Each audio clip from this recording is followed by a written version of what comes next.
नमस्कार, मी मुकुंद किर्दत. पंजाबमध्ये पुढच्या वर्षी निवडणूक आहेत तिथल्या विधानसभेच्या. पंजाबमध्ये तुम्हाला माहिती आहे ती आपला प्रचंड बहुमत आहे आणि असं असताना त्या निवडणुकीमध्ये काहीतरी करायचं असेल तर पक्ष फोडलाच पाहिजे आणि हेच भाजपचं षडयंत्र गेल्या काही दिवसांपासून होतं. तुम्हाला सगळ्यांना माहिती आहे ती राघव चड्डा या षडयंत्राला बळी पडणार असं आम्हाला स्पष्ट दिसत होतं. त्यामुळे आम आदमी पार्टीने त्यांना राज्यसभेच्या नेतेपदावरून हातलालपट्टी केली होती यांची आणि ते नेतेपद जे आहे ते अशोक मित्तल यांना दिलं होतं. आणि बरोबर 3 ते 4 दिवसांपूर्वी अशोक मित्तल यांच्या सर्व ज्या घरं आणि त्यांचे जे ऑफिसेस आहेत त्याच्यावरती ईडीच्या धाड पडल्या होत्या. म्हणजे हे दबावतंत्र त्याच्या पुढे पुन्हा सुरू झालेलं होतं आणि त्यामुळे या दबावतंत्राच्या मधून हे मोठं जे षडयंत्र रचलं जातं, या दबावतंत्रामधून पक्ष फोडायचे म्हणजे स्वतःचं भाजपचं पक्षबळ काय आहे, संख्याबळ काय आहे आणि त्यांचे कार्यकर्ते कुठे आहेत. परंतु तुम्ही महाराष्ट्रातही पाहिलं ती शरद पवारांचा जो राष्ट्रवादी पक्ष आहे तो फोडायचा, त्यांना आपल्या पक्षामध्ये सामील करून घ्यायचं. शिवसेनेचा जो ठाकरे यांचा पक्ष आहे त्याला फोडायचं, त्याच्यातले शिंदे आणि इतरांना पक्षामध्ये सामील करून घ्यायचं आणि अशा पद्धतीने पक्षाची वाढ करायची. हे भाजपचं महाराष्ट्रात जे धोरण आहे ते सर्वत्र धोरण आहे आणि त्याच पद्धतीने कुठेतरी हे धोरण पंजाबमध्ये राबवण्यासाठी भाजपने ही योजना आखलेली आहे.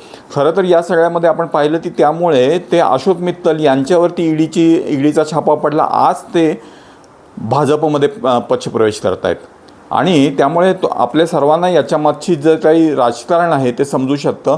त्याचबरोबर हेही आपल्याला लक्षात घ्यायला पाहिजे की पंजाबमध्ये भाजप आहे का तेवढी, तर भाजप तिथे छोटा पक्ष आहे. भाजप तसा दुर्बल पक्ष आहे ज्याला आपण म्हणू.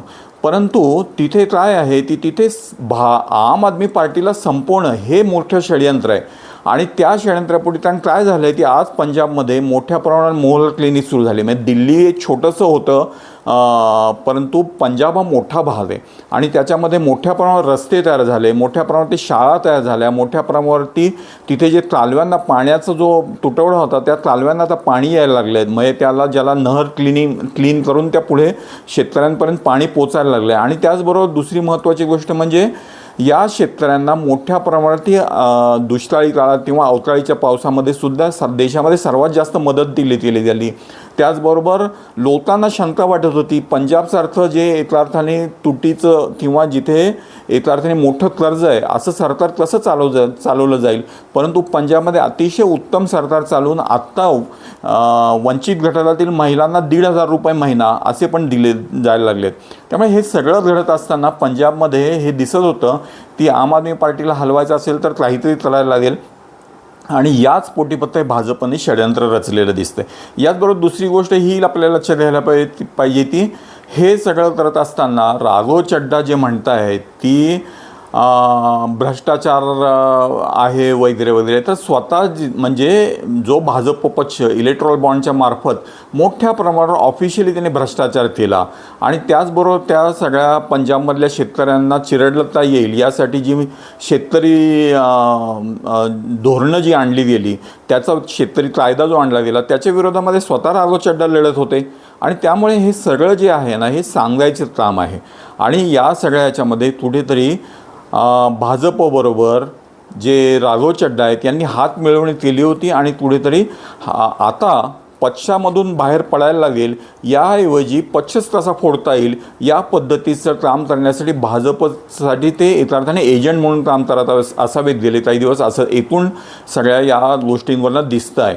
आणि त्यामधूनच म्हणजे स्वाती मालिवालसारख्या ज्या बरेच काळ पक्षाच्या बाहेर राहत आहेत परंतु त्यांना त्यांचं पद सोडायचं नाही, खासदारकी सोडायची नाही, या सगळ्यांना अशा सगळ्यांना एकत्र धरून हा भाजपमध्ये पक्षप्रवेश करण्याचा हा प्रयत्न आज दिसतो आहे.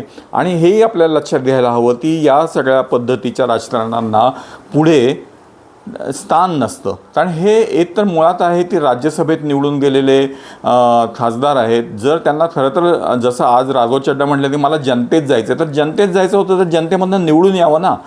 ज्या पंजाबमधल्या आमदारांनी तुम्हाला राज्यसभेत पाठवलं त्यांचं तुम्ही प्रतिनिधित्व करायचं होतं ते सोडून तुम्ही सर्व पक्षाशी गद्दारी करून तुम्ही भाजपमध्ये जातात. त्यामुळे पंजाबमधली जनता तर तुम्हाला निश्चितपणे माफ करणार नाही आणि पुढच्या निवडणुकीमध्ये पंजाबची जनता निश्चितपणे या सर्व जे खासदार आहेत जे गद्दार खासदार आहेत त्यांना धडा शिकवेल असं निश्चितपणे आहे. आणि आम आदमी पार्टीवरती अशी अनेक संकट आली. आत्ता आपल्याला 26 तारखेला म्हणजे 2 दिवसांनी गुजरातमध्ये स्थानिक निवडणूक आहेत. त्याच्यामध्ये आम आदमी पार्टीला मोठ्या प्रमाणावर प्रतिसाद मिळतो आहे आणि त्यामुळे हे टायमिंग आज तिथला इलेक्शनचा प्रचार संपतो आणि त्यामुळे आज हे टायमिंग साधलं गेलं असावं असा अंदाज आहे. पण मला असं वाटतं की जसं इतिहासामध्ये शहीदांची नावांची यादी मोठी लिहिली जाते, शहीदांची नावं लिहिली जातात, काम केलेल्यांची नावं लिहिली जातात, तसंच एखादं पान हे गद्दारांचं असतं आणि मला वाटतं या गद्दारांची यादीमध्ये ही नावं निश्चितपणे इतिहासात कोरली जातील असं मला वाटतं. आणि आम आदमी पार्टी याच्यापुढे सक्षमपणे या भाजपच्या दडपशाहीविरुद्धच्या दमनशाहीविरुद्धच्या लढाईमध्ये निश्चितपणे उभी राहील आणि पुन्हा नव्याने उजळून निघेल ही खात्री बाळगा. धन्यवाद.